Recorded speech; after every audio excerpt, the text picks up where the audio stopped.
Hello and welcome to the Dad and Sons podcast. We are back once again in what is December. How the hell is it December already? This is the fast forward year. It's so weird. This year has been simultaneously the longest and shortest year of all time.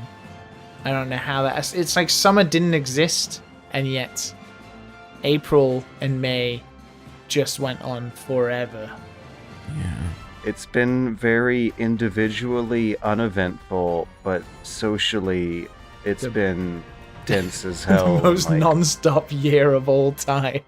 Yeah. A real best of times, worst of times, sort of. It was the best of times. It was the blurst of times.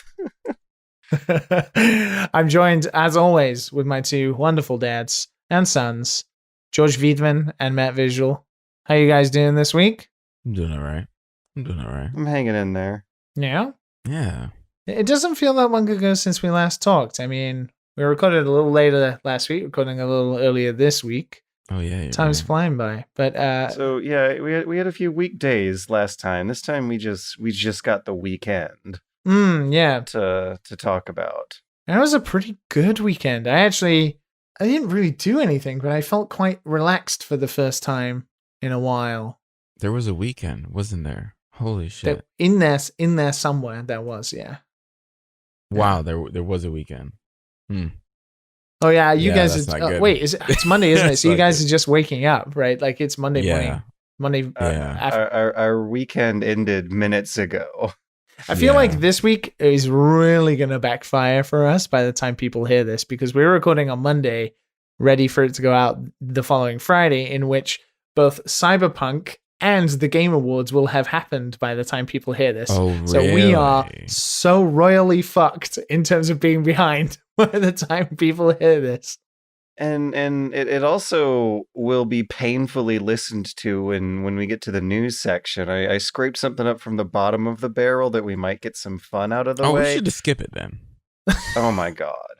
It's so funny. There's a long thread in the Discord today about vehement support for George and his news. So I feel like not only are we doing George a disservice, it seems like we're doing a lot of listeners a disservice by cracking jokes about it all the time.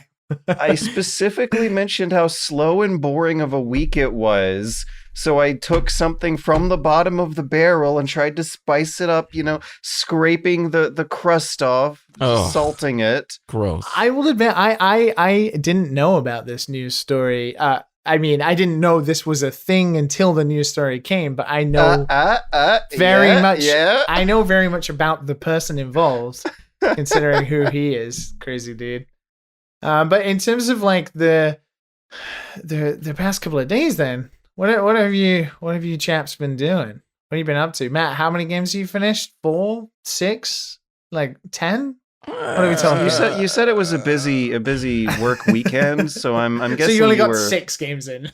Yeah, a little lighter than usual. Yeah, well, all right. I did beat a game. Oh my god, Jesus Christ! What one game? I wanted to know before I blab on everything. Have you guys watched the Disney remakes?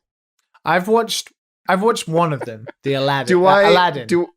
Do I look Okay. like I've watched any of the Disney remakes? Probably not. You actually look like you've watched all of them. No, that's I feel like I would be happier looking if I did. I might have like clearer skin and brighter teeth. George would probably watch like the not the Animaniacs, the Pinky and the Brain. That's right, the new Pinky and the Brain. Right? Oh yeah. That's what you would watch. Are you actually looking at the outline? No, you don't have the Pinky. You don't have Pinky and the Brain on there. But I have Animaniacs on there. But that's like the same. It's like the same thing, right? Oh wait, So, Pinky and the Brain is the is same in the thing. Animaniacs. What am I saying? Yeah. What a That's wild right. guess. Yeah, that's What a right. wild guess. It wasn't a wild guess. It was free word association. It was there in his brain. It We was just there. It was heard there. It him was there. think it. It was there. Yeah. Yeah, like I breezed through. I was like, oh, okay. Animaniacs. Yeah. Because I was about to be like, if you weren't looking at the outline, then fuck you. My roommate watches like whatever like slides in like that. Second morning cartoons. The Trump supporter. You're just like the Trump supporter. Don't tell me that I Oh, have no, similar don't- tastes don't. in children's cartoons than your Trump voting roommate, which has got to be one of the more interesting roommate situations that have come up on this podcast since the naked roommate fiasco. Yeah, like, who do you feel like? We're going way back now for anybody who's only joined the show recently.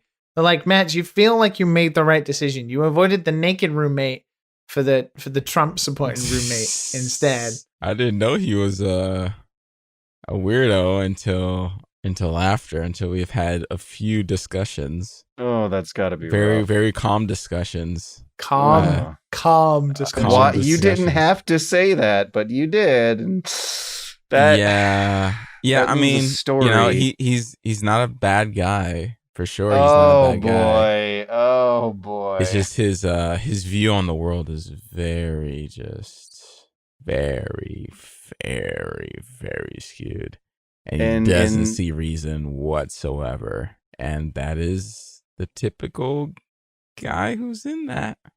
He surrounds himself with his bubble, and he doesn't care that he does. But anyways, on to he's still a decent dude. Like that. I mean, I'm not just saying that. He is a decent dude. So on that very specific point, Yeah. I watched the latest. Is it Lindsay Ellis? I think that's her name. Yeah. I watched It is. a video about Borat and how she really liked it and about what it's about, but like how very much it's about these specific people, you know, like how Borat brings out the worst in these people, like, Mhm. but genuinely there are other sides to them, like they are so human, and it's like just something about them goes wrong, and like your roommate, Yeah. obviously pretty nice dude probably, but just you just want to like, yay, like you want to shake him, like wake up.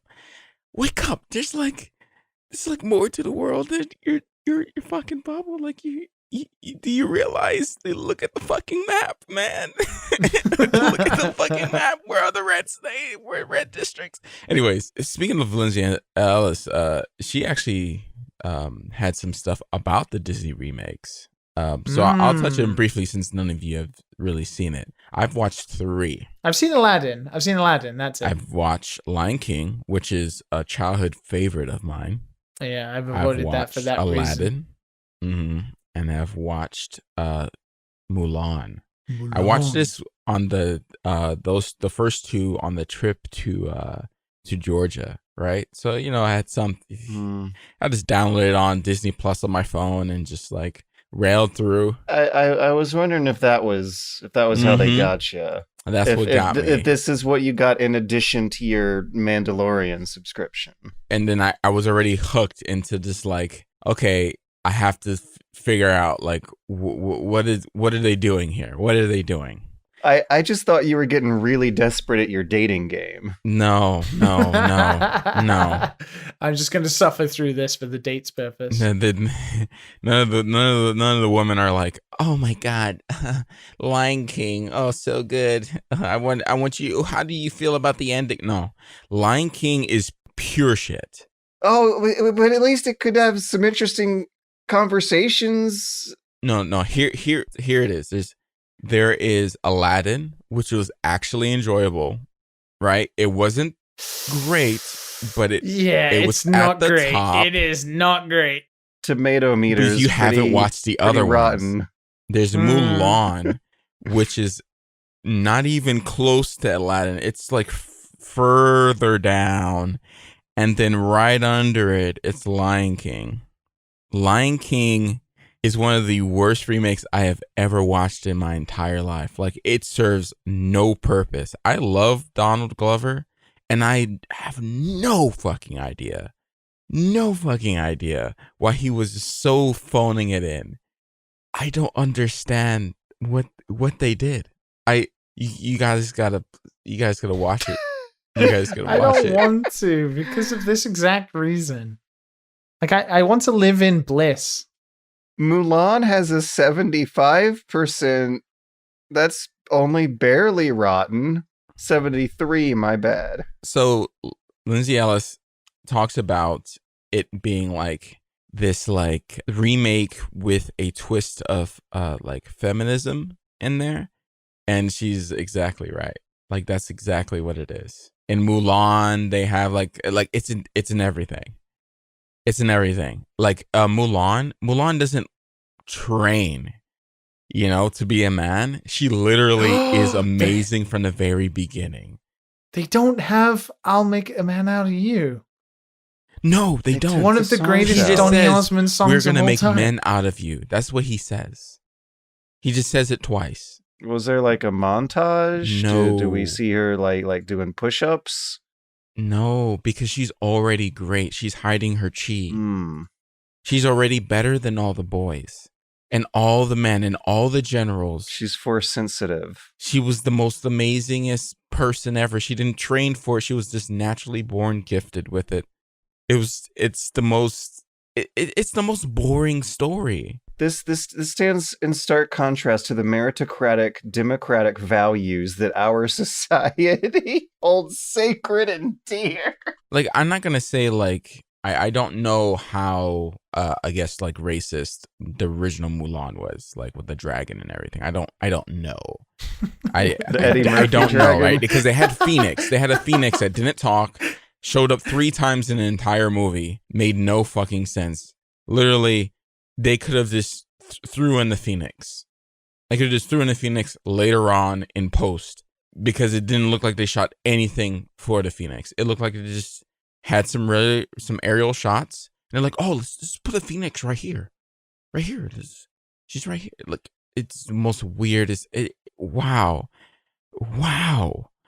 Anyways, that's it. That's all I got for Disney. Because since no one has watched it, you have no idea the pain.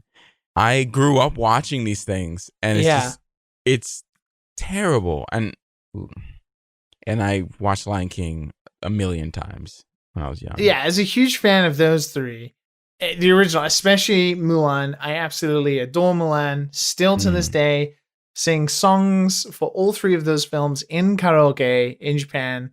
They're a huge hit with Japanese people as well. The Aladdin film is the only one of the 3 I've watched. It was inoffensive, but still just like, ugh. Like, why does this exist? And to hear that the other 2 are actively worse than that is just it is gross. Worse. That is so odd. Like, yeah, sure, Aladdin is not like the best thing, but I guess because I knew where the bar was, I was like, all right, Will Smith, whatever, I'll deal with it. I'll deal with it. And the story was kind of shit, but it's just like they had good characters. It's not like the actors were bad. It's just the story is kind of shit, and everything looked kind of weird. But it's whatever. Everything else, Mulan and everything, didn't know what it wanted to be. Did not know what it wanted to be. Like those characters that you have with Mulan, like during the cartoon. Like those side characters, they like barely exist. You have Jimmy Wong, like which is like a guy who used to do YouTube videos and stuff like that all the time. Yeah, He's in there. He still does Magic the Gathering videos. Oh, he does. Oh, okay, shit. Like, yeah, like it was fun to see him in there, but he's barely talking. I don't know. They must have cut like a lot of scenes with like the whole group. I don't know. Anyways, that sucked. I did Google it really quickly because I was surprised that anyone would have been offended by like the late 90s Mulan. But apparently, the dragon voiced by Eddie Murphy was very popular in the US, but the Chinese hated it, according to a University of Southern California professor. Wow. Quote, this kind of miniature dragon trivialized their culture. So they took the dragon out of the remake, and I guess now she has no fun sidekicks providing the comic relief because it's all serious. It's all serious. And it's like Timon and Pumbaa, right? Timon and Pumbaa was supposed to be like the comic relief, but they look gross. They look gross. They look like real animals. Who is this for? Who is it for? I think George Weidman, and my shit trash tastes would enjoy watching the Lion King remake if it really and truly does look like gross ass taxidermy dead animals trying to sing a happy musical for 90 minutes. Dude, it does. That's what I wanted out of Cats. I mean, Cats, at least there was a spectacle I was there for. I cannot say I remember. I remember the last 5 minutes, the first 5 minutes, and a musical dance number in the middle involving cockroaches getting eaten mid-song. If The Lion King can provide at least some modicum of entertainment higher on a level than that, I might actually be the target demo here. This might be my kind of garbage. Do you know The Lion King by heart? Because I do. Some of it, yeah. I grew up on Hakuna Matata and like what about like how Mufasa dies? Like specifically how Mufasa dies. Live the king. It was very traumatizing. It's a deep place in my heart. Yeah, see that. Top see 10 that anime right there, portrayals. Liam. Long live the Live the that king. shit is. Look up that scene. Oh, look yeah. up that scene With the claws. The zoom in and the intensity of that. Oh my! I understand it's not a cartoon. I understand that, but they did the zoom in for Simba. That guy dies. Yeah, that pan to Simba's face that Heavy. draws away in the cartoon. Yeah. Oh my god, harrowing. I still amazing remember stuff. it. Yeah. And then you watch the remake and you're like, why would you even touch that without making it different in a way? Like, why would you just make it plain? You know, like if you're going to change something, like make it your own, like actually change it. But what Scar does is just hit him in the face.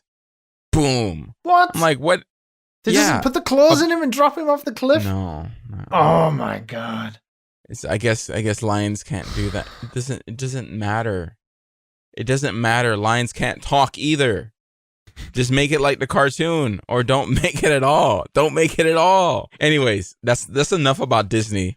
That's enough, because I'm pretty sure we're the only. I'm the only one who's. I have one. I have surprisingly, I have 1 point about Disney, because it's funny. I just remember what I actually spent most of my Saturday trying to do, which is I tried to get Disney Plus. Whoops! You can't get that in Japan. I tried because I really want to watch The Mandalorian season 2. I desperately want to, and people are so close every week to spoiling the shit out of it. I already know the little fucker's name. Like, people need to chill out, fucker. People need to chill out with goddamn spoilers. I swear to God, it drives me nuts. But I just gave in, and getting Disney Plus in Japan is really hard, like, because you have to have a Docomo account, which is like a mobile service provider. And then for some reason, I managed to do all of that, and my Visa card, they wouldn't accept my Visa card because of Japanese banking systems not accepting debit Visa cards over credit Visa instead of credit Visa cards. And I don't have a credit Visa card. So it's driving me nuts. Because I'm a foreigner and getting credit cards is hard enough anyway. But the fact that I couldn't even use a Visa card to sign up, I spent all Saturday trying to figure out how to do it, and like just to no avail. You want me to some episodes? You know, the way, Matt, hint, nudge, delete the episode. I'll download it on my and send. Matt, that would absolutely. Goodness. Thank you so much. I really appreciate it. I've done it. Whatever you guys just talked about was utterly it was disgusting, totally reprehensible. We had to censor it all over the place. Basically, Matt just gave me the solution to getting my Disney Plus account. We managed to forget all of what I just said. We solved the problem. Yeah, we solved the problem. All right. But so I tried to get it. I would have just binge watched Simpsons episodes and The Mandalorian anyway, instead of watching those 3 garbage movies anyway. How weird is it that The Simpsons is underneath the magical Disney Castle Archway brand name? It is funny. It's so ironic that these live action remakes, especially the fully 3D animated Lion King one, is getting this flack for being less animated than the original. What big piece of new media I consumed over the weekend is a completely meta, self-aware callback to animation history, which I found out a lot about as an adult that I had no clue was going on as a kid. A lot of jokes were sailing over my head from the old Animaniacs show, which got a reboot on Hulu Plus this year. If you've got a free subscription or not, if you're a Not American. you could be not American. You could also be exploiting the hell out of free trials. You could also be using anyways, whatever. I got about halfway through the season and then kind of dropped off of it halfway through because the quality was not maintaining where it started with. But the first episode of this reboot is like really, really, really, really good, and something I highly recommend to absolutely anybody to watch at least once, as like maybe one of the best pieces of media of this year that might have come out this year, that might have ironically been about this year. Just the first one, though. You only gotta watch the first one, and maybe you only should watch the first one. The quality just dives off a cliff right after. But the first one is like seriously one of the most solidly pleasurable half-hour entertainment experiences I may have had. Like just spoiling some of the setups for the jokes that they have in this show would be deflating some of the fun and the shock. But I haven't seen anything about the show apart from the Jurassic Park advert that they used to promote it, which was absolutely god tier level. It had a funny promo that is an intro to the episode before a funny rewritten theme song that is like directly riffing on gender neutral, ethnically diverse social media priorities for the 2020s versus the 90s, that then goes into a first episode that is explicitly about being the first episode of a 22-year rebooted children's cartoon that then goes into a Pinky in the Brain segment about how stuff that has happened surprisingly recently in human history may have been the result of Brain's diabolical plots to take over the world. It's an incredibly well done first act of this that also brought to light like just how speaking of some lines I was doing in my Immortals Phoenix Rising review last week, like the writing in a lot of Animaniacs gags cannot possibly be for kids. There never really was, though, was it? Yeah, I remember enjoying the show as a kid, but not as much as Freakazoid or some other things. But I'm wondering if this thing was literally just written for the adults snickering in the other room listening to it over the shoulders, because the jokes get into some deep referential places, some surprisingly dark themes. This first episode, at least, of the Animaniacs reboot is very black comedy. It's about like hearing Yakko look at the camera and say, sing a song about how Donald Trump is the president, and then look at the camera and shrug his shoulders and say, are we going to be okay? I don't know. With like a comedy xylophone going doo-doo-doo-doo in the background. And knowing that kids are watching this stuff this year has me like, it really puts things in modern perspective. Wait, they mentioned Trump? They really do? Yes. Yeah. Oh, they hold no punches on this thing. That is like, pretty badass. They get away with as much that would rile up the gamers as they could in a cartoon for children, while also throwing in jokes about how it's really for the dads who grew up on this stuff when they were children. It's really good. It's really, really good. I gotta watch it. It's funny, like it's going. And now this is descending into the streaming platform dilemma, which I just had and was quickly solved. The announcement yesterday or was it yesterday or today, of the HBO Max like lineup for 2021 and how we're going to be able to watch Dune and Godzilla vs. Kong and a whole host of other amount of films. Dusty old stuff that they're repackaging for a new generation, then the next generation, then the next generation. Yeah, but I it's funny, yeah, like Animaniacs. But it's funny how they're all coming out at the same time as release on cinema because of obvious issues in the world, and hopefully vaccines will solve that. But the fact that pretty much outside of America, you only get Netflix or Amazon Prime. So stuff like Animaniacs all of those HBO Max stuff, Disney Plus, barring some issues. Only America is getting all of this grand showcase of new media. And I really want to watch Animaniacs, but I can't. And it's kind of frustrating. It's like being region locked all over again. There's some magic words you got to throw into your internet searches. I'll share them to you in a DM later. It's called VPN. Yes, sir. I think I'm just gonna have to go. I'm gonna have to finally sign up for some sort of VPN. All of those YouTube adverts from all of our YouTube friends have finally got to me. I'm gonna have to get some NordVPN or some crap. If you're a VPN company and you're listening to this, sponsor us and give us free VPNs, and we'll pimp it. If you're a company listening to this, just sponsor us. I just did a video sponsored by the dildo store. So AdamandEve.com. Oh my God, me and Matt are so jealous it wasn't for the podcast. Come on down. Come on down. Across from the Wendy's on I-95. We got everything for the whole family. 50% off. I mean, you come here for the laughs, right? You come here to cry. Why not come here for pleasure? Why? Yeah. AdamandEve.com/dadandsons. There's a free one Put for in you. Coupon code DADINUS for your 50% off. I feel like I should dust off some of our old pitch emails and send them out to the Gamer Goo folks. You could extend it a little bit. Dad in us, make a son. Make a son.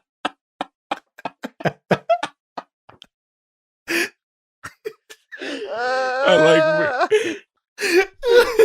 Oh my god! Oh my god! Wait. So okay, right. Getting back on track. Do you know what happened? So we talked about a cartoon and 3 movies, and Matt actually said he finished a game, and we don't even know what game it is. Oh my god, you're right. You could probably take a guess. Is it Haven? Forever ago. Yeah, I did finish Haven. Oh my god, you finished it already? Holy shit! It's not that big of a game. I did ask you. How long is it? About 5 hours? Less than that? No, it's not. It's definitely not 5 hours. But it's not. It might be like one of those 10-hour games. Xbox doesn't actually show like how long you spend on the game, sadly. Yeah, that's true. But it wasn't that long. It wasn't that long at all. It was like 3 days of just like a little light playing. A little bit here, a little bit of there, a little bit here. A little bit there. I think I like it more than I did Fury. So these are the same guys, the game bakers. The game bakers. The game bakers, man. Hot and fresh from the oven. It's pretty fucking dope. It's not the usual. All right, so it's just it's an explorer. Yeah. Collecting. I think the trailer has just as much sex as it does combat. No, there isn't a lot of. There's not like sex. There's a bit of Adam and Eve in it. It's a little misleading in that way. Oh, these guys are banging every other shot. It's not like a visual novel, right? You know. Every time they fly across a beautiful landscape, they're flying into each other's underwear in this trailer. I'm not even every other shot. But I think what's interesting about this game is, I say story as a general term, like it's the conversations that the two have. It's a very interesting look on a relationship, which is two people who love each other, who are not easily like, I guess some people would think of it as this type of relationship doesn't exist, where instead of getting mad at certain things, they tend to joke around with each other and make awkward moments like funny moments, which I actually quite like a lot. Like it's a very, very interestingly written relationship. And I think because of that, I think it has like a lot of value for people to like just play. And I don't know, in an experience, like it's pretty fucking good in that. Like I don't think a lot of not many games at all do something like this. It reminds me a lot of Firewatch, which is like, you know, two people just having normal conversations and stuff. It's a lover twist to it. And yeah, they do talk about sex and stuff like that. Not like dirty or anything, but as normal as you would talk to your girlfriend or wife. Yeah. And it's like you're a fly on the wall almost. And video games can get away with that better than other mediums. Like really, really long, realistically long conversations are something that'll happen in like 8-hour experimental art movies and also video games because of like the time you can invest in them. I don't think Firewatch would have been nearly as interesting if it was a movie, just because it would have been like Quentin Tarantino but bad. Yeah, Like- I never get that. I will never understand people who have that issue where Metal Gear Solid 4 could have been just a movie, or Yakuza 7 could just be a movie. There's so many cutscenes. There's a sense of interactivity that video games give you that means that when you watch those cutscenes, the characters you've been controlling, you feel a little more stronger for it. There's a feeling of ownership over those parts of the story, like you've earned them. So they're a magical flying couple who sail across the beautiful. It's just in the future. Oh. They don't fly. It's like gear on their feet. But yeah. It's like it's a parallel world, I would say. Like she reads a book and you find out like it's kind of like, oh, like what are cows? Cows are just like these things with horns. Like it's like it's funny that way. Yeah, everything is flow here. It's not like gasoline or anything like that. It's like magical. And there's a story to unfold, surprisingly. And you really liked it better than Fury? Yeah, I did. There's a couple things. Fury is great because it's like Afro Samurai cyberpunk. That's basically where Fury was, right? This game had a lot more, I wouldn't say like, deep conversations, but it had a lot more conversations, which I liked what it explored. Because you don't get stuff like this all the time. And it's a lot. There's a lot of talking, like spread out, you eat and there's like a little scene.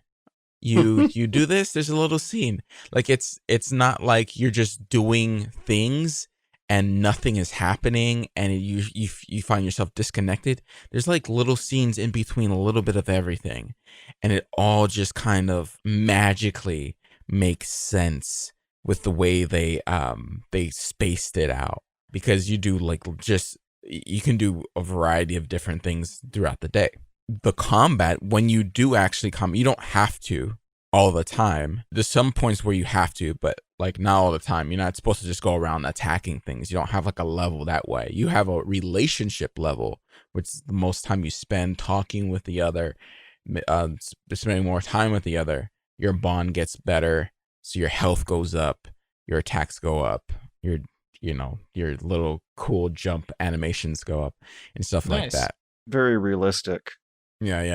It's all about they're constantly together. As we all learned this year. Yeah, they're constantly together. The less you talk to other people, the worse your diet and sleep schedule get. Fact.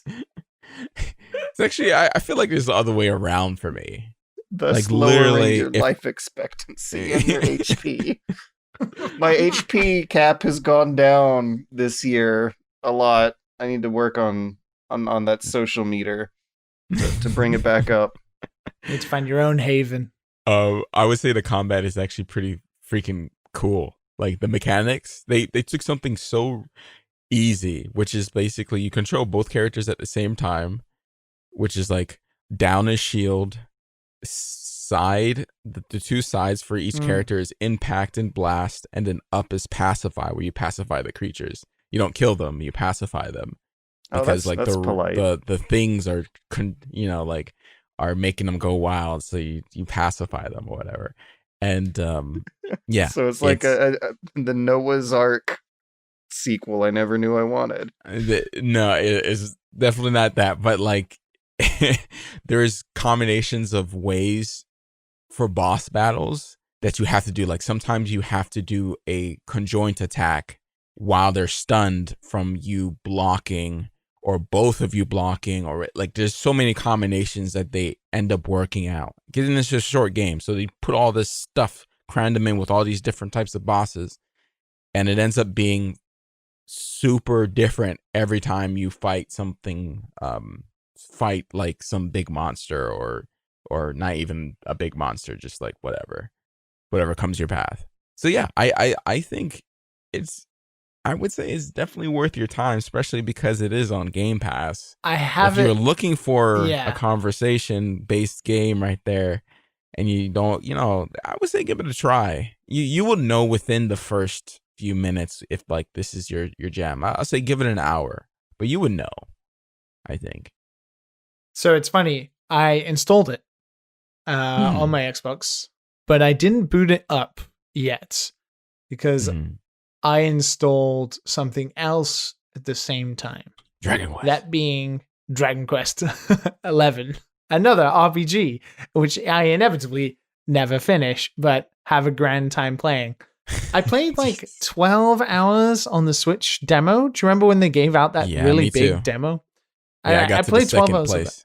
Yeah, Heliodor. I got to there too, and I actually got a lot further than I remembered. So it was basically just me trying to catch up to that point. And usually that in itself would be massively off-putting to me.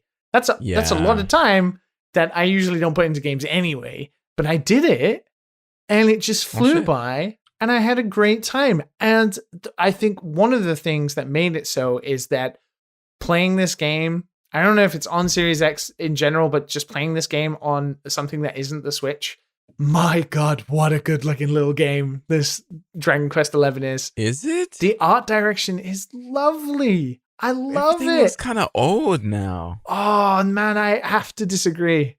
Like the fucking rocks. I mean, the grass looks better. Thank God.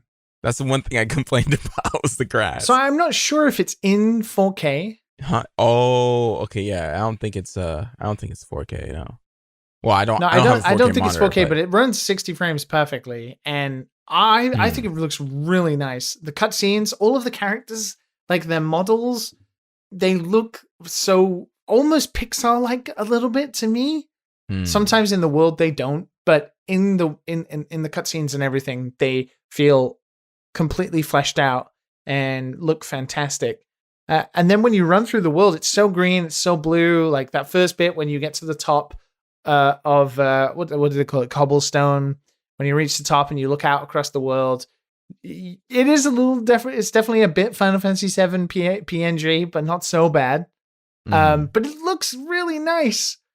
And just generally walking around, and it's like the music in the background popping off, being really positive. The do do do do do do do do. It's incredibly positive, and you're just having a great time. Everything's green. All of the monsters that you fight in the first bit anyway are like adorable little slimes and the little bumblebees, and even the what are they called? The cruel cactus, the cruel cucumber or something. They all just have the goofiest faces. It's so Dragon Quest. But it just flew by. I can't believe I already got to where I got at in the Switch, which is you meet what's his name? I forget his name. The cool guy with the hair after Heliodor, and got him as a party member, and you're trying to escape. So I already got to that, and I'm having a great time. It's eaten a little bit into playing Yakuza, but there is a stark difference between the storytelling in each one. I was about to just ask. Don't I was worry. Gonna wait till you finished. You Hey, played 14 hours of some random fucking game. I got to chapter 10 in Yakuza, so I've gone from 7 to 10, so I'm doing okay. It's Ichiban is still number one. And you're gonna quit. But this is the problem. This is the problem with like installing. I installed Carry On and Haven as well. I'm trying to fit some smaller games in, but Cyberpunk comes out by the end of this week, and there's going to be you gotta finish it. Three RPGs. I also started Dragon Quest last night before I passed out.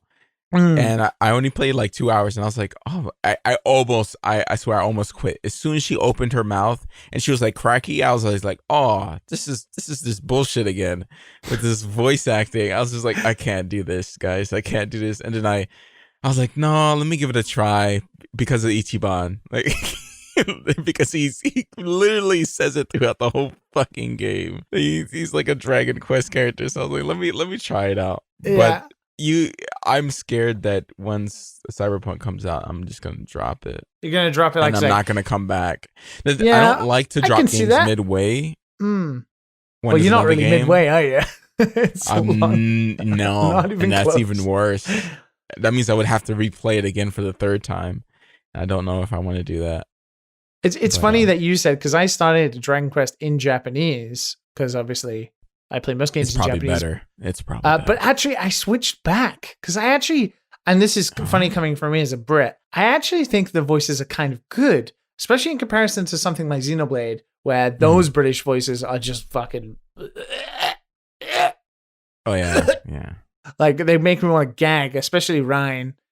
Some people are gonna hate me for that, but I actually really enjoy the Dragon Quest ones. They are incredibly over the top. Like super over the top, but their enunciation and everything is really good. So I'm enjoying it, especially I'm gonna fall Gemma. down and cause myself a mischief. I'm like, oh right, it made me bust out laughing. I was just like, what is this? Gonna cause myself a mischief, yeah. I love it. I think it's really good. It's so charming. It just fits in that world. I feel like it fits in that world really nicely. So I'm having a good time with it. But I'm gonna try it knows what it is, right? Like that. It knows Dragon exactly Quest is a JRPG. It knows what it is. It's very honest in what it is. A big, long fucking JRPG. I'm going to try. I'm going to really try to do what Tim Rogers, famed Dragon Quest reviewer, suggested. Oh, the Kotaku guy. Yeah. Suggested in his review of it, which is still the best video game review I've ever watched, which is to play half an hour of it before bed and just treat it as like a little snack. Like a nightcap. Half an hour? What is that? Where does the grinding come in? You just take 2 years to finish it or something, but yeah, obviously treat it like a little nightcap. I'm gonna do maybe that, and then maybe it'll get finished, maybe. But I definitely can see, and this is another thing that pissed me off though, which is right now it doesn't support quick resume on Series X. Which really pissed me off. Oh, because it did happen. It did happen. I'm telling you guys, it did happen. I saved it just in case, because the first time I played with Yakuza, obviously it happened. So just in case, I saved it. I went into another game. I played another game, and then I went back to play it yesterday, and then it started from the splash menu. And I was like, oh hell no, not this shit again. And I gave it one chance, and I jumped in, I tried it, and then I went to another game to see, just to test, went back in. Nope, quick resume doesn't work. And honestly, it really put me off going back and playing it. I wanted to just go play something else. If I can't just resume the game from where it was, I'm so spoiled now. It's not next gen if you can't do that. It's honestly really frustrating. With RPGs, it's so good to just have your RPG running in the background so you can jump in it for 10 minutes. It's so helpful. And now you're just back to the time of the dinosaurs, man. I know. I'm back with all you peasants again. Back with all you peasants. Until Windows comes out with their quick resume. I really hope they patch it. I really do. I hope they do. I hope Cyberpunk, for the love of Christ, I hope Cyberpunk supports it from day one. Ever since I got an SSD on my computer, I have been alt-tabbing and like leaving multiple games running on the background, and it is really nice. Not gonna lie, it's pretty nice. It is. Quick resume is honestly, it's funny. I was talking to a good old friend Nitro Rad about it, and he messaged and said like he was completely sold on that because all he wants is the quality of life improvement. Yeah. Like next gen doesn't excite him, but that quality of life can go a long way. And I imagine it's the same for most people. I didn't imagine how much quick resume would really just improve how much I play games. I've like play the Xbox every day at the moment, and I play at least 3 or 4 games to dip in and out, like a bit of Halo multiplayer here, a little bit of Yakuza here. But for somebody like me who gets burnt out for long sessions on one single game, it really is pretty astonishingly helpful, and it allows me to just stay entertained the whole time. I don't feel like I'm grinding through anything. I'm trying to push through, and I'm like, I can't reward myself with playing something else. I love the fact that since like day one, Skate 3 has never switched off. Skate 3 has always been running in the background in some way, shape, or form. Sounds so healthy. Does it It's log those amazing. hours? I imagine no, it doesn't log, and it doesn't log the hours, which is so good as well. I'm glad it doesn't do that. What? No, I love seeing that I have like 800 hours on Hunt Showdown. Yeah, Yakuza would probably have about 1,000 hours by now if time has passed such. But I'm a little disappointed that Dragon Quest doesn't have it yet. I hope they do. Once they patch it. Have they patched other ones that you've talked about? Yes, Yakuza. Okay. Yeah, because Yakuza didn't have it to begin with. Actually, a lot of the games didn't have it to begin with. Forza Horizon didn't either. Whoa, that's like the game to do that with. So they are actively doing it. I think it's a Microsoft thing. So it's not on the individual developers, it's for Microsoft to make them compatible with their system. So, and they seem to roll it out pretty quickly. So I do hope it gets patched, because that would be great. If I could just have it running in the background, just dive into it for half an hour before bed, the Tim Rogers way, maybe with a little glass of wine. Gonna have a good time. I hope so. Other than that, I haven't really played anything else. I did want to give a massive shout out, though, that I played Duck Game. Hell yeah. With our beloved Discord community on our Saturday night community night.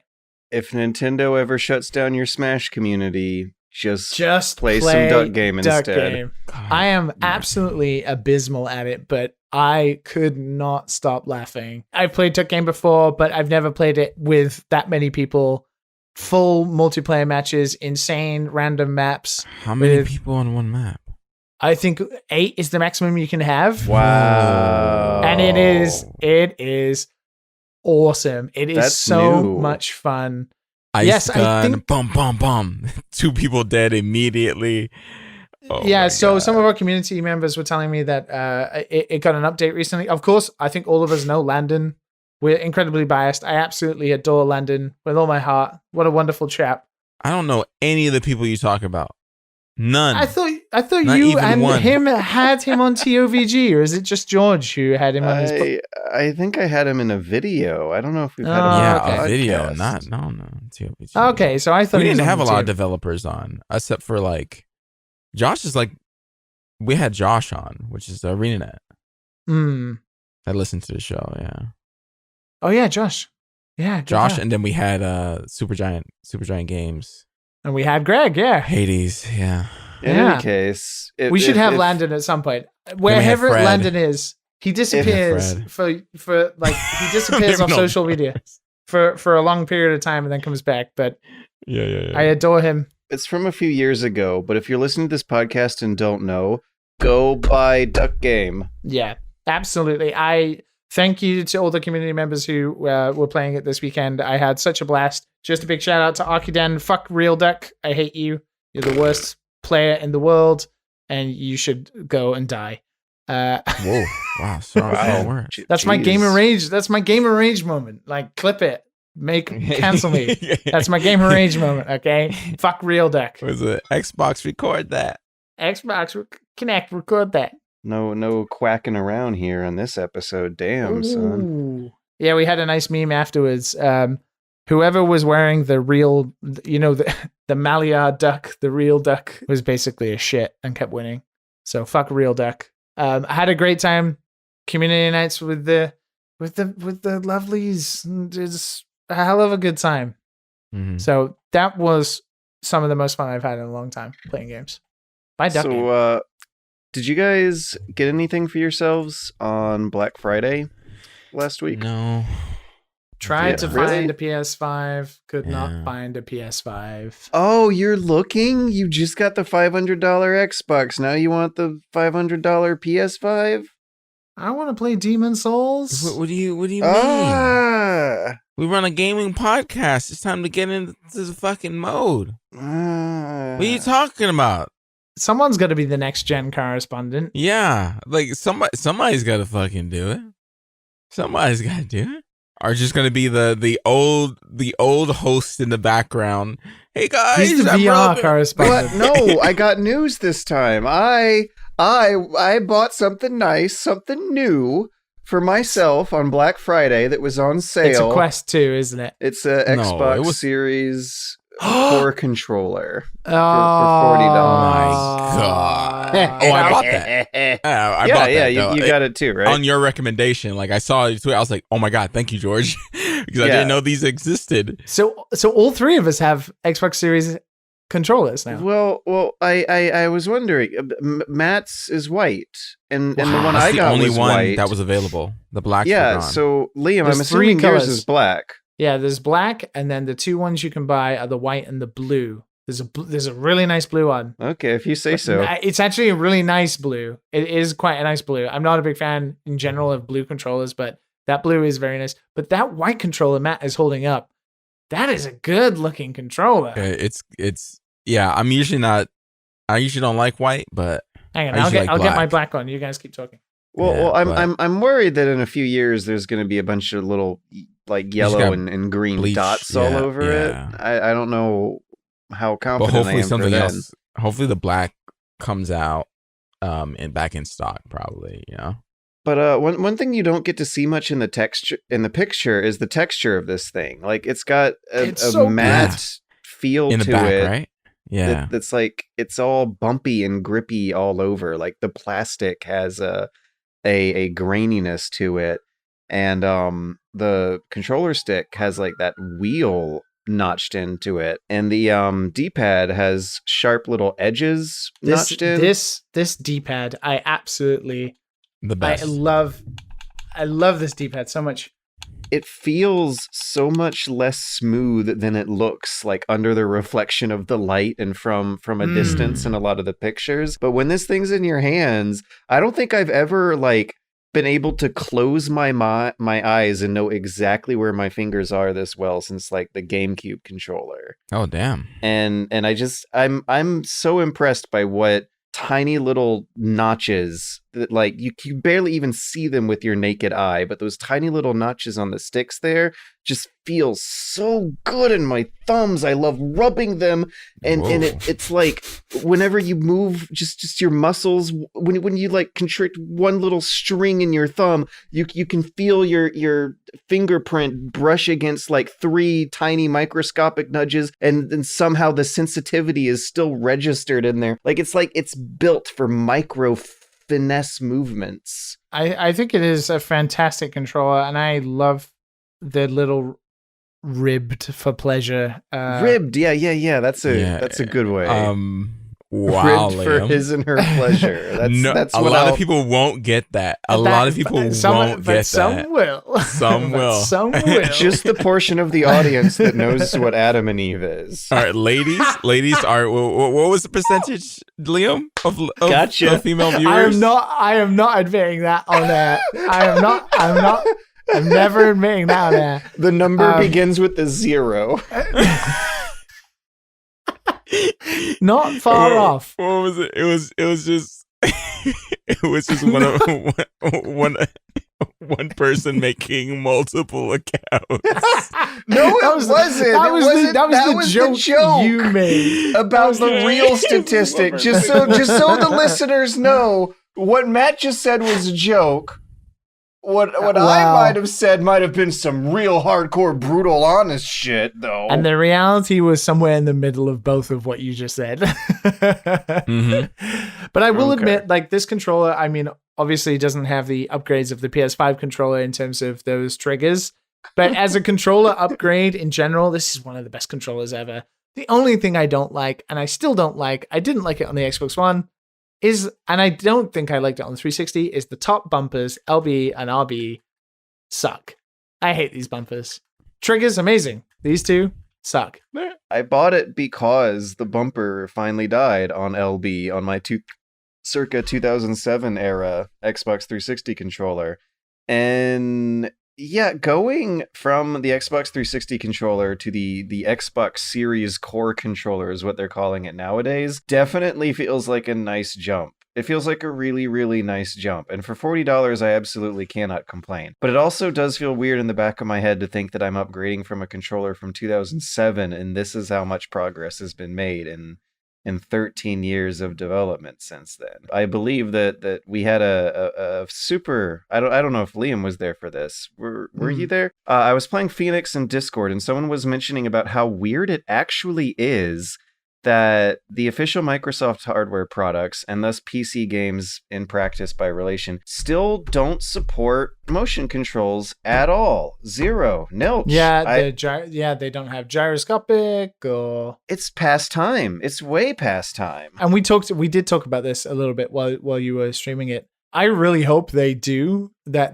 Whatever Sony's doing becomes the norm, and we do have controllers that have all of these things. A combination of the Switch's gyroscopic nature, of course, all of the vibrations and the haptics that we have in controllers now, but that resistance in the PS5 controller, I hope they integrate into an Xbox controller, and it just becomes the standard.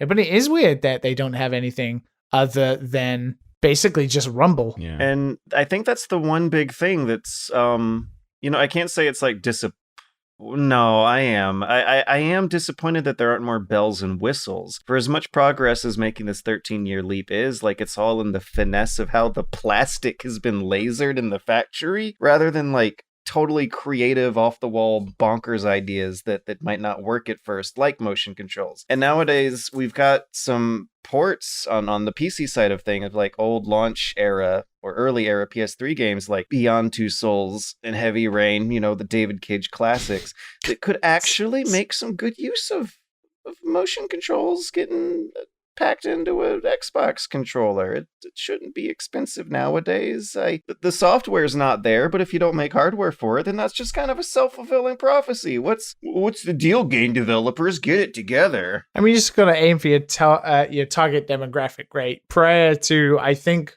possibly Game Pass, target demographic was specifically, I think we all know, Xbox Live players, people who played Call of Duty, Assassin's Creed, etc., blah, blah, blah. And then Game Pass comes along and introduces everybody who kind of uses the Xbox ecosystem to entirely random different games. You think of, Haven and games like that being shown to the general populace. Definitely there is room now for software to come along onto Xbox that could take control in different ways. And I hope we just get the norm to be interesting and cool. I wish that motion-assisted aiming was the norm, Splatoon-style motion aiming, where you tilt your controller ever so slightly to speed your reticule up ever so slightly in a console game. And that in cross-play PC games like Warzone, that would do a lot to close the gap and balance the reaction timings and snap precision across both platforms. I don't use it. Like, I didn't use it in Splatoon. I gave it a good go. You definitely get the aiming. It's too much for me to be moving the controller around like this and that kind of thing. But I definitely am somebody who, especially having worked on Apple Arcade games now and using the iPhone taptic and haptic feedback stuff, which is really good. Like, those phones do hella good and interesting stuff that, with vibrations and rumbles. I want more controllers to be doing stuff like that. The HD rumble we were promised with the Switch never really lived up to its expectations. Yeah. But with the PS5, it seems that we're really pushing the boundaries now on this kind of thing. And I hope that is where we keep going. We had that question a couple of weeks ago about interesting control schemes. I hope we get more of that with the ability to have vibrations and feedback and force feedback. Yeah, same. I'm a fan of controller gimmicks, and it is deflating to buy this really nice Black Friday treat for myself and see that for all the progress that's been made, it's not more plastic. Not as much in the gimmicky stuff so much as it's in the little microscopic ridges. In terms of the build quality of this controller alone, it is brilliant. It is just brilliant. It fits perfectly in my hands. I don't think a controller has fit as well into my hands as this one has for a long time. It is a step up from the 360 controller, but it is miles ahead of the Xbox One controller, which I have here as well as is my general PC controller, but the smooth nature of it and the size is just that's been used, my friend. Yeah, it has. That is a dirty boy. Look at that. That's a dirty. It's collecting dust there. From here, it is hard to tell. Oh, that is Adam and Eve level dirty. It is hard to tell at glance, like what is even different about these controllers. Haveasun.com. Well, you can sort of see a little bit in the light reflection, like the light slightly reflects differently on one than the other. Yes. Yeah, well, this one, the Xbox One is incredibly smooth. I hate the smooth nature of this controller, but then the matte, literally, see, matte makes everything better. Just in life, just in podcast. The matte feel of this, and then the ribbed for pleasure backs and triggers, just it's a good controller. Very good. I got controller. the black matte too. I got the. Hey man, I'm if anything, I'm loyal.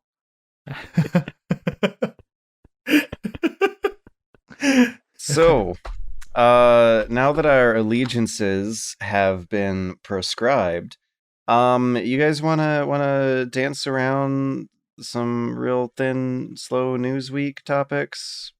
Yeah, it's so funny when you say that. As I mentioned, like by the time people hear this, the whole world will have flipped in video games. I cannot wait to wet my tongue. I'm just going to preemptively throw out that. Wasn't the Game Awards fun last night?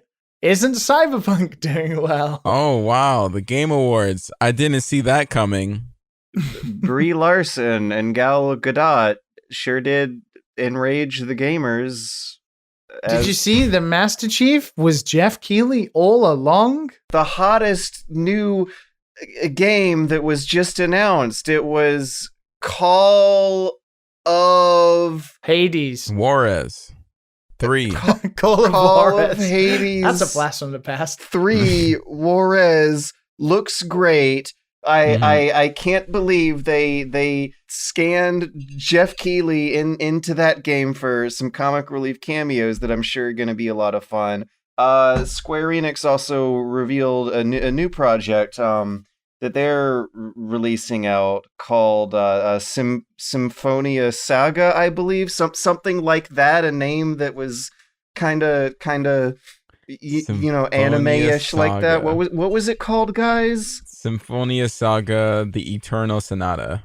I can't wait for Symphonia Saga: The Eternal Sonata. Looks great. 2020's gonna. It's a Breath of the Wild clone. Knock me on outa. It's definitely Breath of the Wild clone. Oh man. So yeah, it was super duper fun watching all the esports athletes win their great awards. The best esport coach of the year. Can you believe Tiggy it? I love that man or woman, whoever it was who won the award. Great person, the best person. I'm having a blast playing Cyberpunk. Quick resume works. Man. Oh man, I'm about to pick up the computer from work today, man. Oh shit, download that Cyberpunk. Oh my god, I'm gonna have a huge dick in my woman. I mean, on my woman. Sorry. I wonder if there's gonna be a censor on that thing. That's what I'm really wondering. I don't think so. Yeah, it's an adult only game. What is this? They distributed the link and the download code at the Game Awards for the Cyberpunk 2077 Decensor patch. To get a free code, all you had to do was send in your actual genital size, and you got a free game. Oh, that's so that dope. Square Enix. So it's not like face. It's not like face scanned. It's like dick scanned. So that Square Enix can send you custom-sized merch to go with your free week trial for Eternal. Is that the bundle deal with AdamandEve.com? Dad and Sons? Sonata. I'm going crazy, and I love every minute of this. So yeah, nothing much is going on right now besides everything that we just came up with on the spot. What I thought we might get some mild enjoyment out of this week is talking about this. The surprising reason why Nintendo hasn't produced a Kadabra Pokemon card in over 20 years. Yeah, I had no clue this was a thing that had been going on for decades. I apologize, Matt, but hey, Matt, did you know that the imagery used to make the Pokemon Kadabra was influenced by the real-life magician, illusionist, performance artist Uri Geller. In Japan, Kadabra's name is Youngerer, which apparently sounds a bit too close to real-life magician who is famous for making it look like he's bending spoons on the stage, Uri Geller. Oh, it's Youngara or Youngera. Do you guys know who Uri Geller is? Because he's super famous in the UK. For all of the wrong reasons. Hey, Matt, do you know who Uri Geller is? Oh, I mean, how he say his name is it's got to be like the English way, right? Not the like German or whatever. Oh, no, he's, I can't remember where exactly he's originally, I think it's Israel he's originally from. Yeah, Israel, British, illusionist, magician, television personality, and self-proclaimed psychic. Ugh. He goddamn Geller. He does spoon bending. He simulates the effects of psychokinesis and telepathy. Oh, okay, that's interesting. So maybe he can read my mind right now. God, he's 73 already. He doesn't look it. No. But this 73-year-old magician. I'm just like imagining that this could now be a surprisingly entertaining subplot from Arrested Development. This 73-year-old performance artist magician decided to sue Nintendo back in the late 90s. Wait, what? For the design of this character, Kadabra, and the name of the character being his name, and then the spoon bending thing of this magic psychic Pokemon being his signature magician act on stage. Wait, how is it his name? His name is Uri Geller, and in Japan, Kadabra is called Youngerer, which sounds pretty darn close. Okay, I got confused. Japanese. That's okay. The katakana says Yungara. And the L's turn into R's, so that's how you can also tell what's going on there. I'm amazed that they knew who this guy was in Japan. So the first layer of surprise when I was reading this story was like, apparently this has been going on for 20 years, because I had no idea, because I haven't cared about the card game since elementary school. But secondly was Liam's reaction being like, oh yeah, Uri Geller. I know that television personality, because the imagery did stick with me. Like when I saw him with the bendy spoon, I was like, oh yeah, that, but I didn't know of him. I didn't know his name or his in the UK, shtick. He's pretty much a joke. He's just a joke. Oh. He's a joke of a human being. He was on TV a lot in the past. This is hilarious just now. Complete nonsense all over. Yeah, he's a bit of a joke of a guy. Because I imagine that, had his legal strategy gone differently, he might be able to get, a good settlement out of this. Instead, what he decided to do was enforce a punishment on Nintendo to keep them from putting his likeness as Kadabra on cards. And of all the different multimedia slices that the Pokemon Company has their fingers in these pies, it was the cards that for some reason he was able to wrestle Nintendo's lawyers into restricting of. There has not been a Kadabra card since 2003-ish, according to some quick checks I did on the Bulbapedia. There were some expansion packs that released dark Kadabra variants that were altered for the sake of legal distinction. And there are also some other expansions and rule sets where Abra evolves directly into Alakazam, skipping out the middleman of the Uri Geller-inspired Kadabra altogether. But yeah, it's kind of hilarious to know that a self-purported psychic-type personality is also one to stick to 20-year-old petty lawsuits, which he is now deciding he's done with. He's shaken his hands with old rival Nintendo. They've agreed that they're cool because they didn't say anything about having to pay an undisclosed amount. I wonder if that's what was going on here. Yeah, he sent Nintendo's lawyers a letter back after a lot of fans were complaining to Uri Geller about the lack of Kadabra in latest releases of the TCG, and said that Nintendo has contacted him back and it's all kosher and they are allowed to print Kadabra on cards now and sell them for money. Yo, listen, if Nintendo was like, yo, this guy, I totally want to make a Pokemon out of him, I wouldn't be like, no, I won't. I don't want that unless it's Jinx. Then that's just like, no, I don't want to be a Jinx. But if anything other, then I would be like, oh, that's cool. Why do people want money all the time? What's up with this money grabbing stuff, man? Because at some point you get if I was a 73-year-old who owned an island off the coast of Scotland, and no I basically, way. Okay, yeah, he's fine then. He's fine. He's fine. He's fine with a capital F. Fine. Like, he made a lot of TV. He made that 90s money. He made that 90s money. Having not known the name and the history and the shtick of Uri Geller, I was wondering if, like, maybe he was a one-hit wonder who needs money in his 70s now. I mean, he obviously was business savvy enough to bring down Nintendo at one point, so I feel like fair play.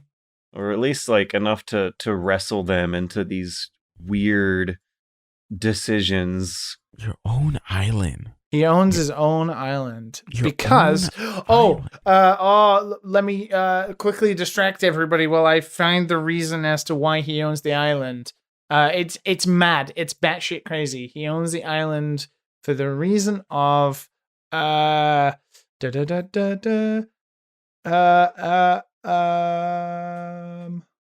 is it? So Uri Geller has a career that spans 4 decades with television shows and appearances in many countries. Uri Geller was born on the 20th of December in 1946 in Tel Aviv, Israel, which was then part of the British-administered mandatory... Liam, you doing okay back there? Here we go. I found it. Uri Geller owns an island called Lamb Island, or the Lamb. All right. It's off the southeast coast of Scotland. I guess they raise roosters there. He purchased it in February of 2009, and the reason he purchased it for is because he states or believes that it is the hiding place of ancient Egyptian treasure. My initial, like, childish reaction was like, oh, hell yeah, that's cool as shit. And then when I thought about it more and more, I'm like, that's probably a huge waste of money by a crazy person. And now we know who we're talking about. Wow. On the plus side, I'm seeing a lot of Kadabra, like, fan art. Some fanfic art. Some thick. I mean, Kadabra is pretty thick. Yeah, man. A lot of cuddling going on in these pictures. Kadabra was always better than Alakazam. Always better. I mean, they look the same, to be honest. Alakazam's a little skinny and Alakazam just has 2 spoons. A lot of imagination going on there. Kadabra's got that big tail. I mean, Abra is adorable, but, you know, an absolute pain in the ass to try and capture in Pokemon. The only reason I think I can remember the difference even between Abra and Kadabra, but not Kadabra to Alakazam. Alakazam was incredible in Pokemon Stadium. But that's not the subject of the Uri Geller litigationist legal suit news story. You mean Scottish Island owning Uri Geller? Purported psychic Uri Geller. The purported owner of ancient Egyptian treasure. Well, I hope he finds that treasure someday. Man, when you buy a whole damn island, who do you start sending your power bills to? Who pays for your cable? I imagine everything's connected to some sort of mainland. Or maybe there's no power and it's all generators. What about, like, the sewage and the garbage? Like, do you just gotta figure that out? Straight to the ocean. Yeah, well, yeah. Is it all Uri Geller? Is he just gonna, like, do some tricks to make it look like your garbage is being taken? Is it like that Harry Potter joke where that J.K. Rowling said, like, wizards just, like, magic away their shit or something? Disappear and me poop 'em. Does he? Oh man, we got a lot of puns in this episode. And if you're into that, you can find more at AdamandEve.com. I'm pretty sure if he has his own island, he's paying some boat to come in and suck up all his waste out of his tank. That's gotta be one hell of a Gell. His name's Yuri Geller. Jesus. Okay. Yeah, Jesus Christ, that was bad. Let's do a couple listener questions now that we're done with the world's slowest news week. Remember when we had the busiest week of the news and then the whole episode was 2 hours? What inevitably is going to be next week when we're behind on some incredible Game Awards news. Oh, no, there's no way that's going to compete with the busiest week of 2020. That's true. Was that when The Last of Us was leaking or was that a few weeks after that? It was the Bethesda buyout. 2020 in general. Just busy for video the E3 games. reveals, the Final Fantasy 16 and how like some of it was coming to PC and some of it not. And it was also the early pre-release fiascos with the 3080s. Well, it's been a next gen year, isn't it? So undoubtedly everything is going to be busier. So in a previous week, we had a entertaining news story scraped up from the bottom of that week's barrels about a GameSpot employee dance-off competition where one of the prizes was winning an extra 10-hour shift of work on Black Friday. A listener has sent us some clarification. A listener who works or claims to work with the very healthy, sure to be long-lived, sustainable company GameSpot has sent us a email that's not so much a question as much of a clarification. Shrey F says, "Hello there, Dad and Sons. I just listened to one of your new episodes where you're talking about the GameStop competition. Quick point of clarification. Those 10 extra hours, they're actually for the winning store, not for an individual person. The way it works is corporate sends you X amount of hours per week, and then you use those hours however you like among your staff. Sometimes you would either have to micromanage your hours and make sure nobody goes over, or if you were busy, you couldn't call anyone for extra help if you didn't have those extra hours. So those 10 extra hours would be to let a couple people come in and give them more coverage during Black Friday. Corporate's tendency to not give enough hours in general makes this seem extra sinister to me. Oh, you want to get more hands in to help on Black Friday? Well, then you better dance for it, is what the listener threw in quotes, back to reciting the email. With the way they cheap out on hours normally, 10 extra hours would be a large help for most years on Black Friday. Who knows with the world on fire as it is for this year. In the end, I have only 3 points. Number 1, fuck GameStop. Number 2, super big fuck you to GameStop corporate. Number 3, love the show. Keep up the good work. I agree with all those points. Yeah. Not a question, but thanks for the clarification. That really, it just reminds me how much corporate policy and store quotas like force managers into being assholes to everybody. And there's no hiding it. They literally say they get off a call and they tell us what is on the call, and then we have to do it. And what that's it. This is what we gotta do it. What are you gonna do? Say no? That's we can't do that. I'm not doing that to my employees. That doesn't no.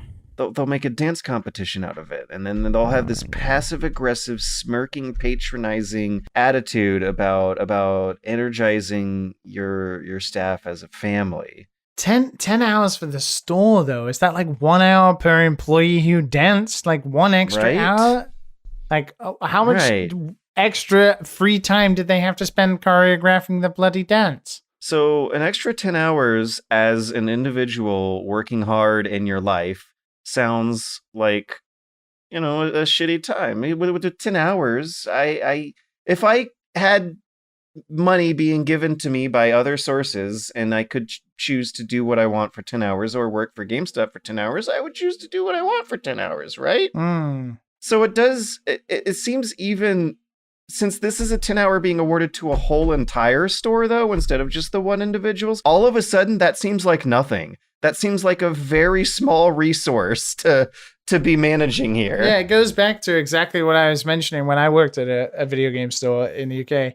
It will just go to the manager as extra allocated hours, and then they will be the person to then delegate where those hours go. And it's the same shit, right? 0-hour contracts. Mhm. Oh, you want to work an extra hour? Oh, here you go. Oh, this person's not here on Friday. Here's 2 hours extra. It's just beyond a joke. 10 extra hours on Black Friday across a whole entire store of like 6 to 7 people doesn't actually sound like that much. You come in early just to settle the prices. Maybe instead of when you open at 10, instead of coming in at 9, you come in at 8, and everybody comes in at 8. Something like that, maybe. So that is one person's one shift. If you're assuming that their shift is 8-ish hours, that's one day basically for the busiest day of the year. So yeah, that news story was misleadingly worried, and the reality turned out to be even worse than what was already shocking and amusing readers. Oh well. I actually enjoyed having some clarifications, and instead of a question, if you would like to send in any clarifications, you probably might be able to do it on our new Twitter account. Oh. Please send us your HDR clarifications. Yeah, send us your VR cable, your HDR interests, the way we get video games wrong. Send all your clarifications not to dadandsonspodcast@gmail.com. Send your questions there. Or you can sign up to the Patreon and you can join our Discord, in which you can also send questions there. But if you want to be petty on the internet, if you want to send comments to the dads, if you want us to see your terrible Adam and Eve fan art, you can now follow us on Twitter, Dad and Sons Pod. And you can also get updates about what we're up to, all the episodes there. We are internet savvy dads. Yes. It took a few years, but we figured out how to use the internet. It took literally 3 years. Please follow us. Has it been 3 years since we've been doing this? It is. December signals our anniversary. Holy shit. I love you guys. I know. It's good. What a range. Thank you, Harrison Ford. I wonder if that was improvised on Probably. Empire. It's Harrison. Speaking of receiving petty complaints from listeners, Danny K Nice try. has a fun question about pettiness. What is the pettiest reason you've ever put a game down for? How small can a feature be in a game where its implementation can ruin your experience? What can make it literally unplayable? Or on the flip side, what common complaints for games do you think are the most inconsequential for your experience with them? My answer is listen to last week's episode of the podcast to find out. Is this about whatever the hell makes exploration feel organic? Hey, I will admit, I'm very thankful to our community because I got a lot of support about last week's episode and in general about open world and quantity over quality and how you going nuts. Poor George is just like, this is not what I'm talking about. He like hijacked George's conversation. Yeah, overstuffed games is generally a big complaint of mine. It seems to be a complaint of many others, it turns out. But one of the biggest things for me, and to the end of the day will drive me crazy, is games about movement, platformers or racing games, etc., that have shitty movement. Platformers that have terrible jumps, I will immediately turn it off. Yeah. Games that their literal thing is about movement and then the movement sucks. And that immediately puts me off and I won't play it. I would say the pettiest is when I play a Metrovania and I can't wall jump. Or I can't grip on ledges. That's like some of the pettiest ones that I've been like, can't play it. So you hate Castlevania. And I have played it, and I have played games like that, but like that's pretty. Yeah, that's how petty I can get. That's how petty I can get. Once again, want to shine light on how much menus matter to me. And that's the a good menus are why Death Stranding's menu. Woof. Okay. No, George, go ahead. A game that everyone likes that I don't. To flip things on the other side is that Witcher 2 is my least favorite Witcher game, and I think it's because of that game's menus. It is of an era. Oh, Witcher 1. Witcher 1 was vomit inducing. Witcher 1's menus. Okay. Also pretty bad. Witcher 2's menus are of an era in video game menus that I especially don't want to go back to. And it's when every other game had a big chunky goop menu where some goopy blurry background would kind of loop in a 5-second span over and over again. It would be formatted for 720 displays, so this big complicated RPG with a inventory that should be pages would only display like 3 items at a time as you were scrolling through. And there was an uncomfortable feeling of lag between the button presses. You were in the goop realm instead of Geralt's like pockets or backpack or all the little petty George shit. I don't like when a character doesn't talk. I don't like that either anymore. Really? It's fucking annoying. It's fucking annoying in Dragon Quest, let me tell you. That really stood out to me in Dragon Quest. Yeah, you know, that's happening less and less over the years. It is. So when it does happen, it stands out even more. And that was like, ooh. That was like one of my favorite things about Phoenix was like, oh, it's like Breath of the Wild, but the main character is driving some good comedies I'm going through. That seems like a step in the step forward in time from whatever decade Nintendo's in. Non-skippable cutscenes. Yes. Or boss fights that have a cutscene at the beginning, but after the first time you see it, it still replays if you die. Yes. I hate that. I've seen the cutscene once. I don't want to watch it every time I die. Just don't have it there. I don't even want to press A to skip it. Just not having a save game, a way to save after one of those boss fights either. Save games in general. Yeah. Okay, I got one. I cannot help but question at this point in the history of our human race's species, do games still have the title screen where they're like, video game name, press any button to begin? Why do I gotta press any button to begin? I'm gonna press any button to begin when I like select my save file from the menu. That used to be a thing to know now. Which player is player one, but I feel like that's a step that could be taken with more natural. Why is that there? What is the point of it other than to look pretty? Oh, we're getting screaming. I think it's a standards thing. That's a good point. Why is that there? I hate that. Like the corporate fucking logos before the game that you can't skip of a game you played 80 gazillion times and the logos show up.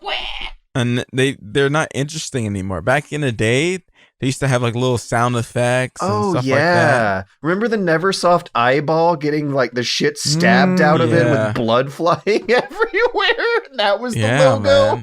Man. That was a conversation, you know? Like people would sit down next to you and they'll see this for the first time. Like, oh, let me show you this game. And you're like, oh my God. Yeah. And mom is like, what did I buy my son?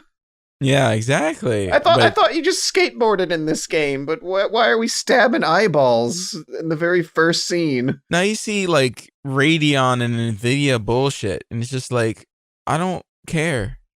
I don't care that it was made for Nvidia. And they sure as hell aren't stabbing eyeball monsters. Yo, the iguana in the old Turok games on the Acclaim logo. Oh yeah. That poor iguana got the shit wrecked out of him every time I booted that game up. Good times.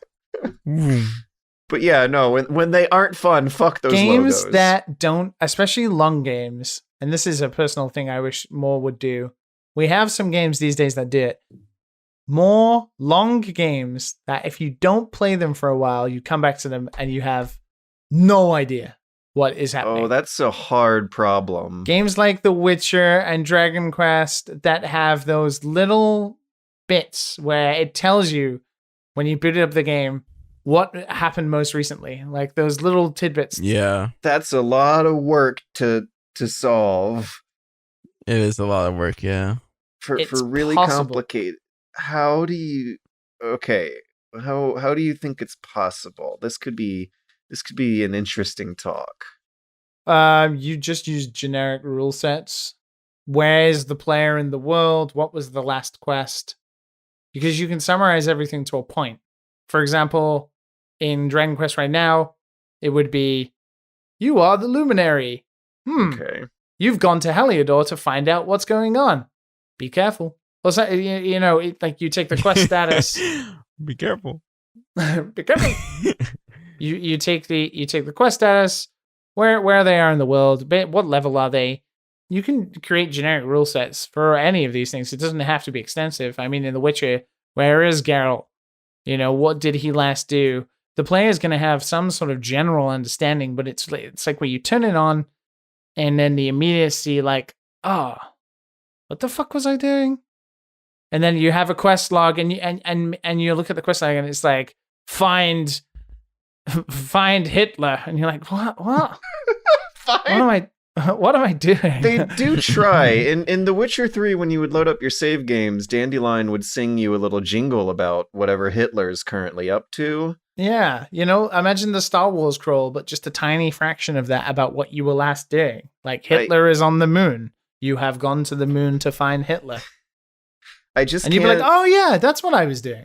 I just don't know how easy it would be for them to like elegantly compress all the Nazi jargon and the words. You wouldn't need to do that. It is just a reorientation. It is not it's not a retelling of the story. Then if you want that, then you have to start again. It's just a reorientation of where you are, what just happened last time you played. You're much likely to remember a brief overview than you would any details anyway.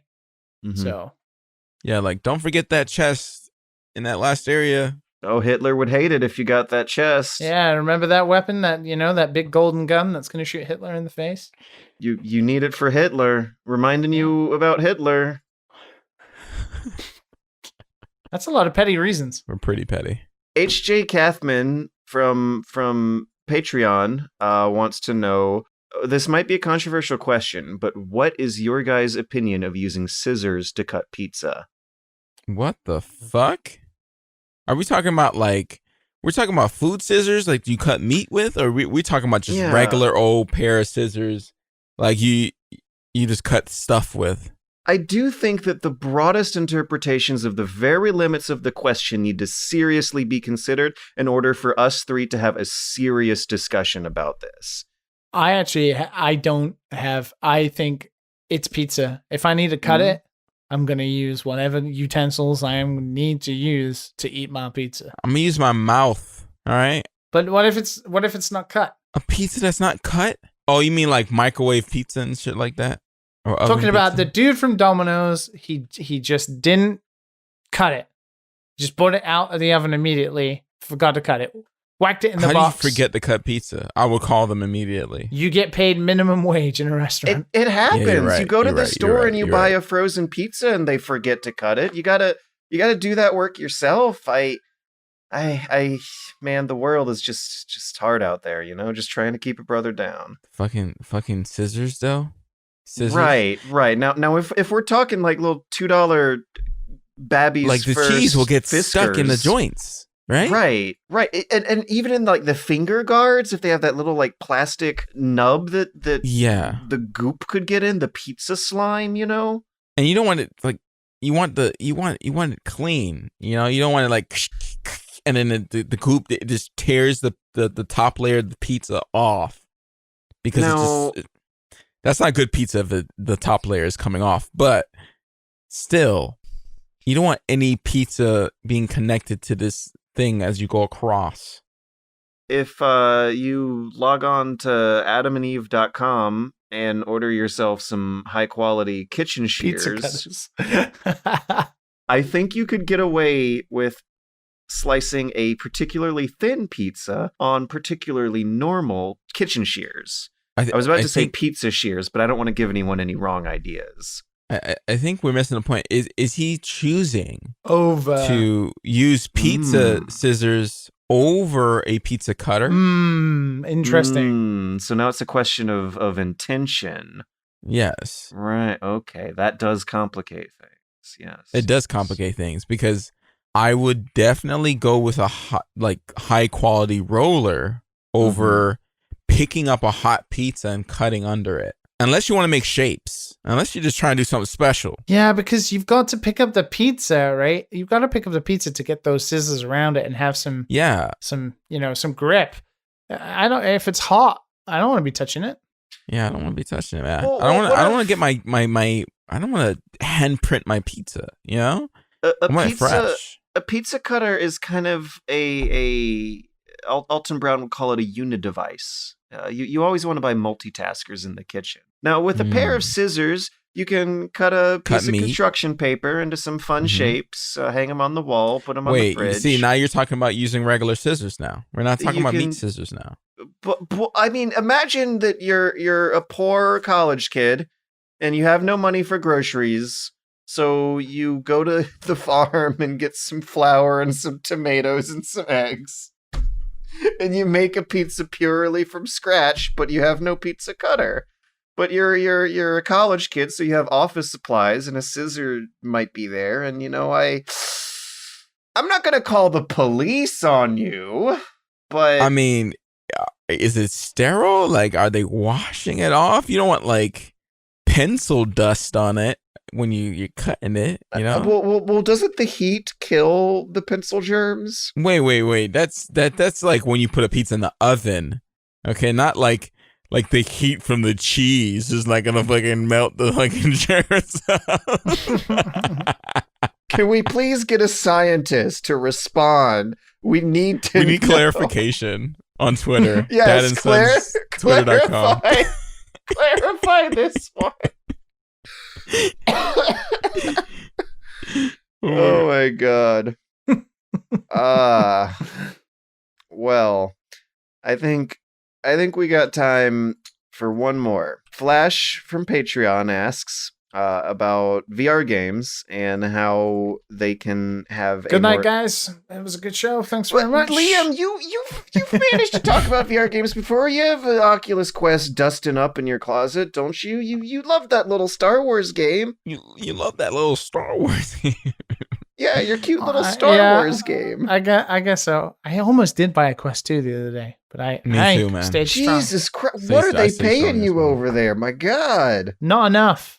Well, that's every one of us, but still, I don't have that kind of money to throw around and might not until after the next I don't Japan either. trip. I'm just irresponsible. 2021's. yeah. Like many people. Man, irresponsibility doesn't last forever, though, unfortunately. Anyways, let's go back to the question. Flash from Patreon has a question about VR stuff. Okay. Liam, you're going to stay awake, right? I am. I'm here. I'm ready for Flash. Squadrons, because of its VR-targeted experience, is completely from the first-person perspective with a mostly silent player protagonist. Outside of combat, I just felt like a pair of hands and feet rather than a fully realized person with goals and ambition. I know why my commanding officers and the fellow pilots were out there, but my character themselves doesn't have any real connection to the plot or much personality. What can game developers do to create engaging player characters in VR? Would it be worth adding any of these suggestions to Squadrons, or would that dilute the experience? I think this is an interesting question if you go into the long-winded implications of it. And I think Half-Life Alyx stands as an example of a game that probably didn't make as much use out of the concept of changing a character from the traditional Half-Life games to the point where they threw it in the name, because like Flash is describing your character in Squadrons as, you kind of do feel like a floating pair of hands with the speaker attached. I would say in reality, don't you also feel just like a floating pair of hands? No. When you develop chronic stomach pain for a year, you start to feel things move around your body whenever you When you do. have chronic health anxiety like I do, you feel all of those internals. And I think another interesting aspect to this question is how when you're playing a VR game, a lot of the abilities that your character has is going to be both limited and enhanced by what sort of abilities you have in real life.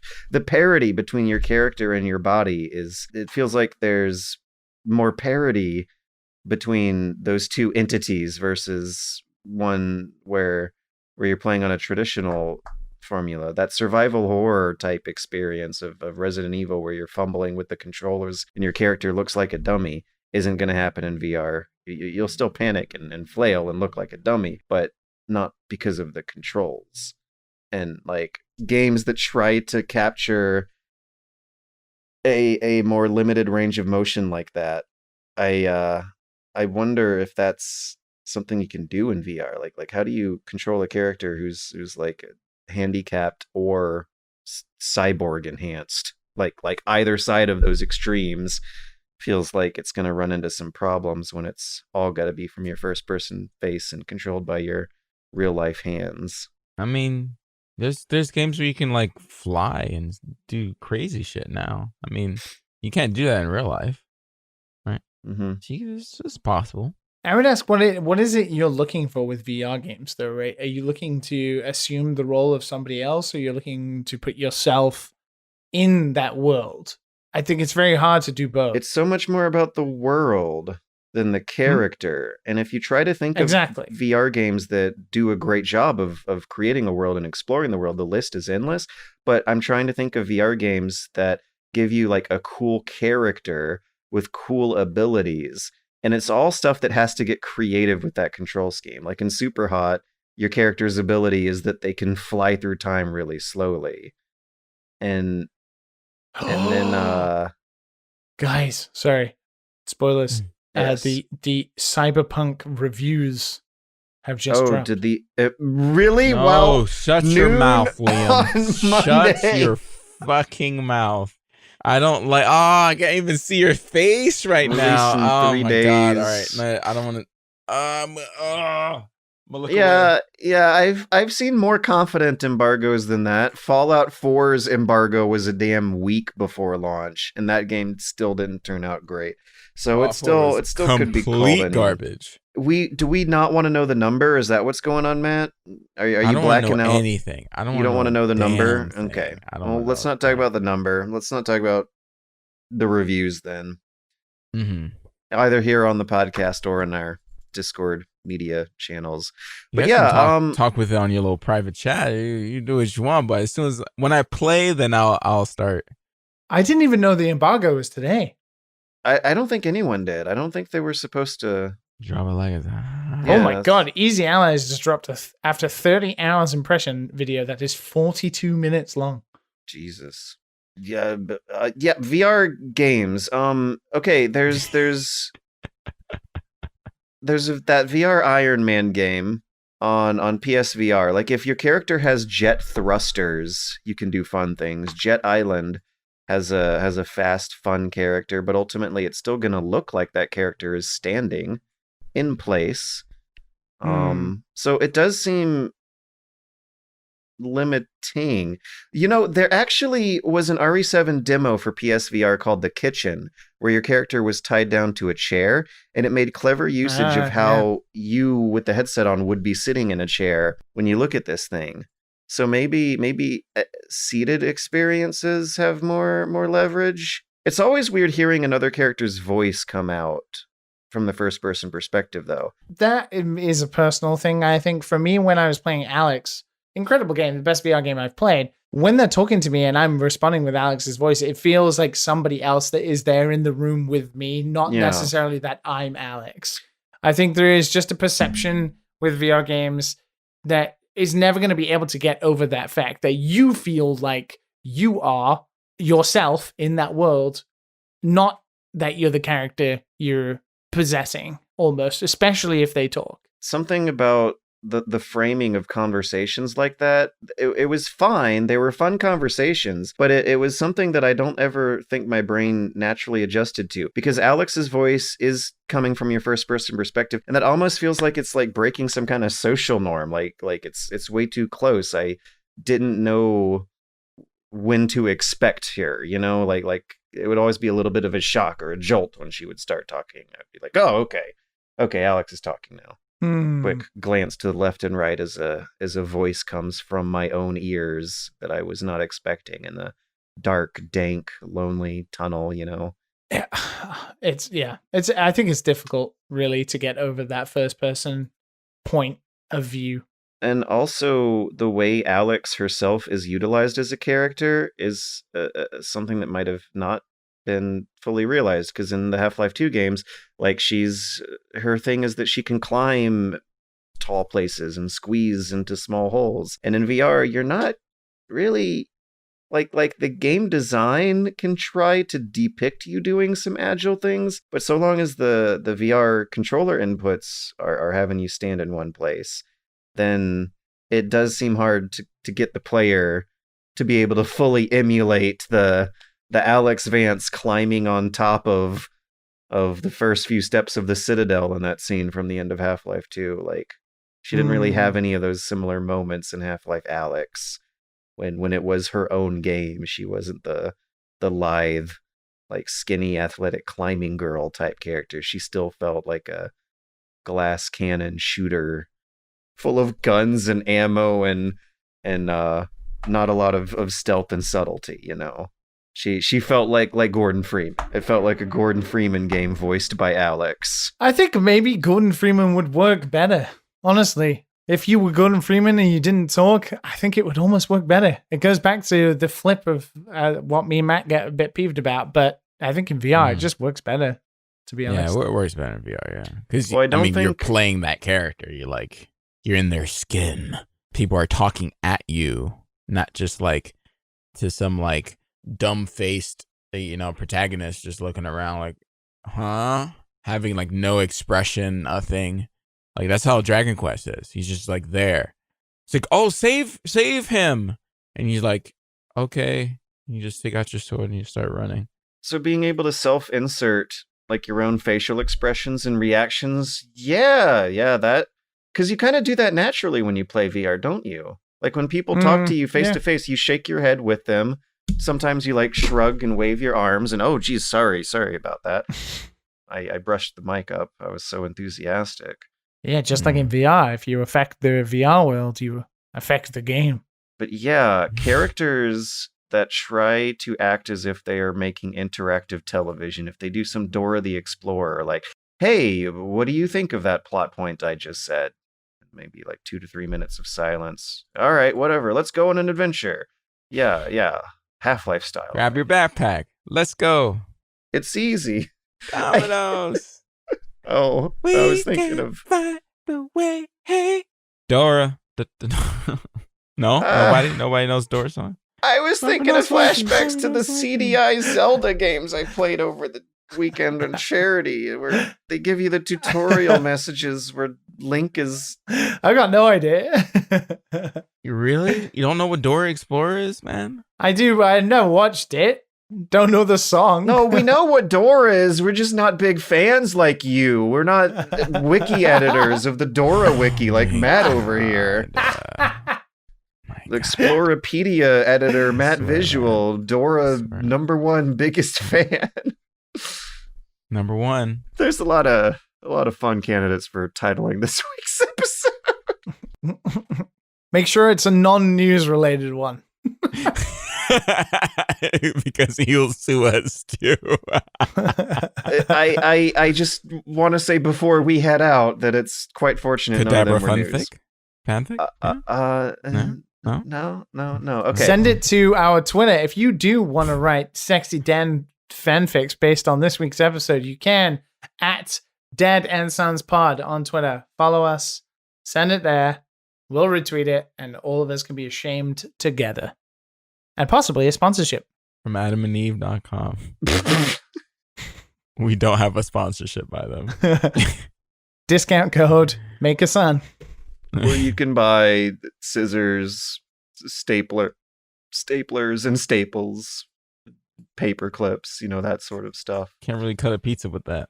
So by the time this episode is out, it won't have its name. But how are you guys going to react to these 4 choices I have here? This could be Dad and Sons episode 146, the number 1 Dora the Explorer fan club. No, because that's near the end of the episode. Dad and Sons 146, now supporting Quick Resume. That's pretty good. Okay. 146, Symphonia Saga Ophelion Sonata Exurd. Oh my god. I mean, it was a one-off, so it doesn't resonate as strong, but it is a good title. I saved the worst for last. Dad and Sons 146. Choose your roommate. Oh no. Like I don't know, like it was just like one conversation. If it was a rolling joke. Are we still recording? Are you still recording right now? I will stop it right now.